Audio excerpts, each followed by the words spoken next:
శుభాశీస్సులు. ఈ మధ్య కలియుగ వైకుంఠనాథుడి యొక్క లడ్డూ ప్రసాదం గురించి నన్ను కలిసి నాతో మాట్లాడిన బయట వాళ్ళు కానీ, సోషల్ పీపుల్ అంటే సమాజంలో ఉండే పెద్దవాళ్ళు కానీ, అలాగే మాధ్యమాల విషయాల్లో కానీ నా భావన తెలియపరిచా, నా మనసులో ఉన్నది చెప్పా, నాకు వచ్చిన ఆలోచనని పంచుకున్నాను తప్ప నేను ఎవరిని తప్పు పట్టలేదు, ఎవరిని కించపరచలేదు. ఆ లక్ష్మీ నారసింహుడి బిడ్డగా నా నాన్న చూపించిన దారిలో వెళతాను.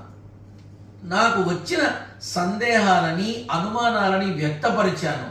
నేను నేరుగానే అడుగుదామని అనుకున్నా, నన్ను ఎవరు రానివ్వరు కదా, నేనంత పెద్దవాడిని కాదు కాబట్టి నన్ను ఎవరు రానివ్వరు.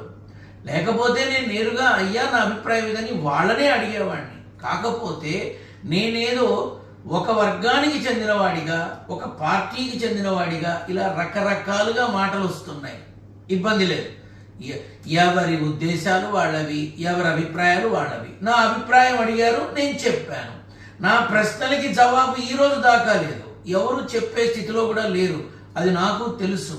అందుకే ఒక్క విషయం మీ అందరికీ చెప్తున్నా, నా అభిమతం, నా మనసులో ఉన్న భావన, నాకు వచ్చిన ఆలోచన ప్రతి ఒక్కరిని అడుగుతా, ప్రతి ఒక్కరితో పంచుకుంటా, అంతే తప్ప దయచేసి అన్యదా భావించకండి, నన్ను తప్పుగా అనుకోకండి. నా మనసులోని మాట అందరి ముందు పెడుతున్నా. అవకాశం ఉంటే చెప్పండి, లేకపోతే లేదు. ఇందులో నాకేం కోపం లేదు. నన్ను తిట్టుకున్నా నేను పట్టించుకునేది లేదు.